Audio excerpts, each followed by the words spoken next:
سی بابا شہباز کلندر کے دربار میں ایک ڈیری ہے جس کے 2 پتے کھانے سے بیٹا ملتا ہے.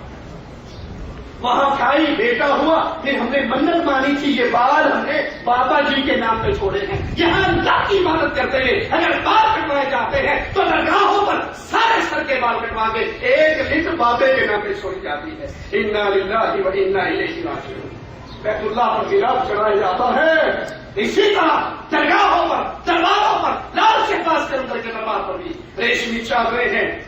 یہاں بیت اللہ کا گلاب چڑھانے والے اللہ کا ذکر کرتے ہوئے آتے ہیں اور وہاں دربار پہ چادر چڑھ رہی تو ڈھول پیٹتے ہوئے ناچتے ہوئے آتے ہیں. لا حول ولا قوت الا باللہ. اور یہ سارے کام کر کے پھر بھی مسلمان ہونے کے دعوے دار. صحیح بخاری میں ہے رسول اللہ صلی اللہ علیہ وسلم نے فرمایا اللہ رحم فرمائے ان میں اسماعیل پر. اگر وہ زمزم کو یوں ہی چھوڑ دیتی یا زمزم سے چلو بھر پانی نہ بھرتی تو یہ چشمہ بہتا جاتا. حاجیوں کے لیے اللہ کی رحمت. یہ زمزم کا پانی ہے یا نہیں اس کے بارے میں میرے آقا نے کہا تھا نہ زمزم لینا شروع کرنا. زمزم پیتے ہوئے جو مانگو گے اشوالا تمہیں عطا کر دے گا. لوگ جاتے ہیں حج کر کے واپس جاتے ہیں زمزم کے خبر لے کر جاتے ہیں اور وہاں پر ملکوں میں آ کر پہلا سوال ہوتا ہے مکے سے اگر زمزم لائے ہو تو ہمیں بھی دے دو. یہ زمزم واقعی پانی ہے. ماں عائشہ فرمایا کرتی تھی کئی مہینے گزر جاتے محمد کے گھر میں چولہا نہ چلتا. سائی کہتا ماں گزارا کیسے ہوتا. کہا 2 کالی چیزوں میں کھجورے کھا لیتے اور زمزم پی لیتے. جو زمزم غذا بھی ہے شفا بھی ہے اللہ کی رحمت سے. لال شہباز کے اندر کے حاجیوں نے زمزم کا بھی پورا مقابلہ کیا.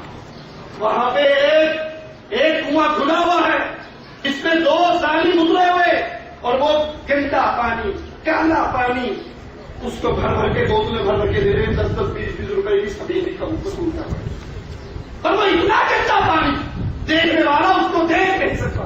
کہتے معرفت دیا گنا نہیں تو اسی نہیں جانتے اس خود ابھی پیچھو زمزم نہ لے کے.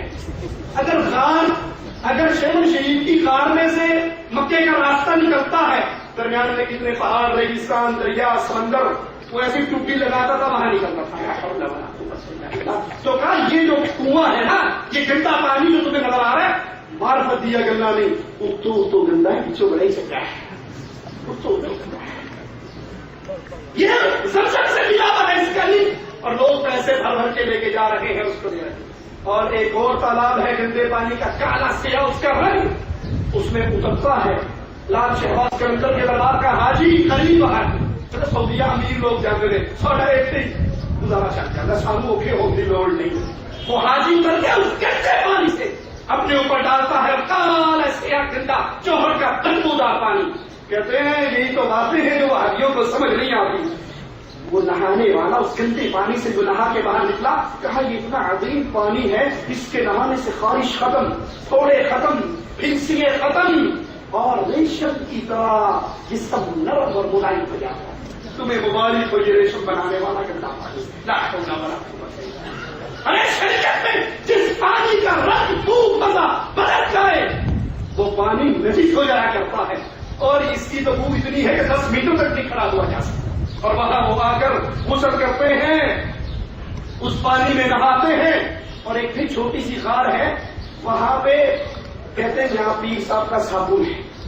تو کسی نے پوچھا بھائی صابن کیسا. کہا پیر صاحب اس تالاب میں نہا کر پھر یہاں آ کر انہوں نے صابن لگایا تھا اور یہاں نہائے تھے. اس صابن کا اثر صاف زمینوں پر چلا گیا اور جتنی بڑی مٹی کٹی جاؤ صابن پہ آئے گا. وہ وہاں جوہر میں نہا کے آتے ہیں وہ گندی مٹی پورے جسم پہ لگتے ہیں پھر صاف پانی سے جان کر نہاتے ہیں. کہتے ہیں یہ بابا جی کی مٹی کا صابن ہے اس میں بابے کے صابن کا اثر ہے. لا حول ولا قوت الا باللہ. لوگوں اللہ کی توحید کو سمجھو. لوگوں اللہ کے لیے اللہ کی توحید کی غیرت کو اپنے دلوں میں زندہ کرو. یہ کہہ دینا کافی نہیں رہے گا میں مواحد بن گیا ہوں. بس جس توحید کی نعمت اللہ نے آپ کو دی ہے آپ نے رب کی اس نعمت کے شکریہ کے طور پہ کتنے لوگوں کو اس کی دعوت دی ہے. چلا کشی انہی جوانوں پہ ہوتی ہے. ایک مجاور کہتا ہے جب لال شہباز کے اندر مدینے سے پرواز کر کے واپس آیا لال باغ میں اترا تو 40 سال اس نے اس لال باغ کے پاس چلا کاٹا. پھر یہاں ایک تندور ہے جس پہ لال شہباز کے اندر نے روٹی لگائی. ایک روٹی لگا کے 1.25 لاکھ ولیوں کو کھلایا. ایک روٹی 1.25 چڑیاں نہیں کھا سکتی ہے، بلیوں کو کھوا کے پائے ہو. یہ آج کے دور میں زندہ ہوتا ہے. کسی مکہ میں ہوٹل میں اس کو لگا دیتے ایک ہی روٹی سے سارے حاجی بن جاتے. 1.25 دنیا کو ایک ہی روٹی میں کم کر دیا.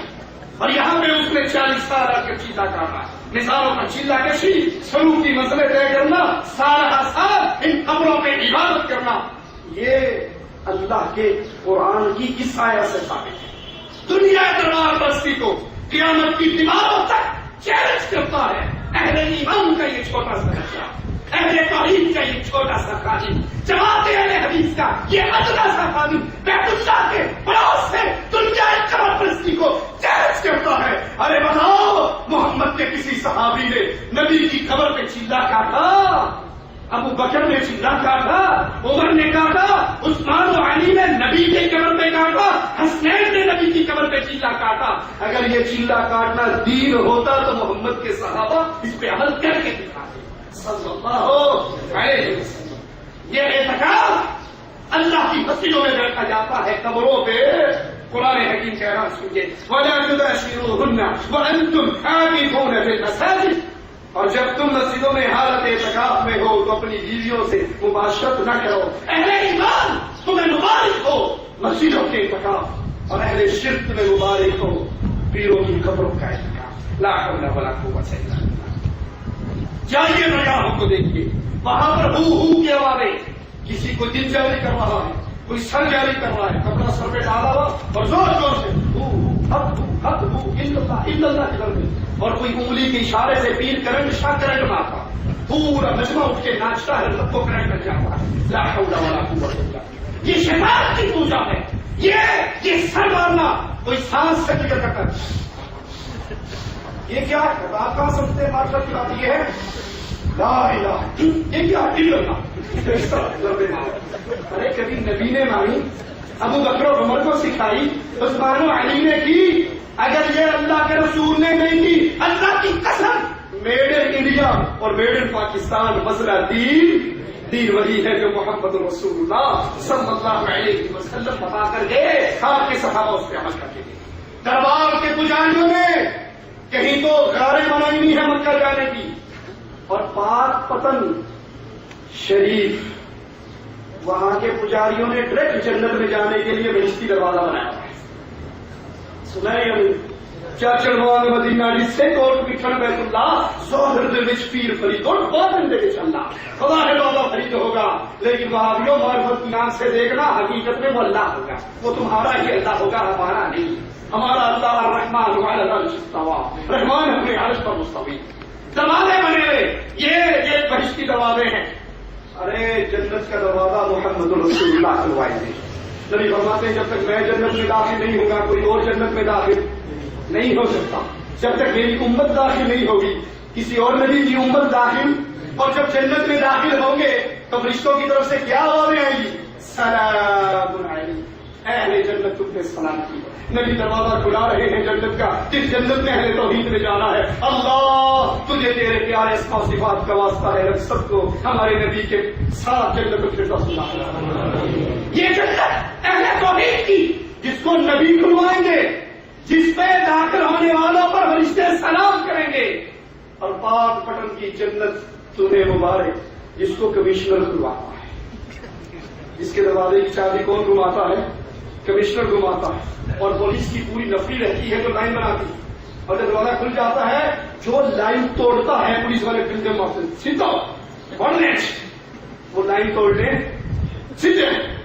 اور سن 2001 میں پاک پٹن شریف کا مجاہد، اس کی تنخواہ تھوڑی تھی. انہوں نے کہا میرا اوور ٹائم نہیں لگتا، میں چابی نہیں، میرا اوور ٹائم لگاؤ، میری تنخواہ بڑھا. اتنے سال سے خادم میری تنخواہ نہیں بڑھ رہی. اس نے چابی روک لی. سن 2001 کے تک پاک پٹن کے مجاور جنت میں داخل ہونے کی کوشش کرنے والے 60 افراد دودھ ہلاک ہو گئے اور سینکڑوں زخمی ہو گئے. رب کی جنت میں داخل ہوتے ہوئے کسی کو موت، کسی کو ڈنڈے نہیں پڑیں گے. وہاں کھانے دار اور کمشنر دروازہ نہیں کھلوائے گا، وہاں امام الانبیاء محمد رسول اللہ صلی اللہ علیہ وسلم. اسی طرح قبروں پہ نمازیں پڑھی جا رہی ہیں، قبروں کی طرف منہ کر کے قیام کیا جا رہا ہے. اور صحیح مسلم میں ہے اللہ کے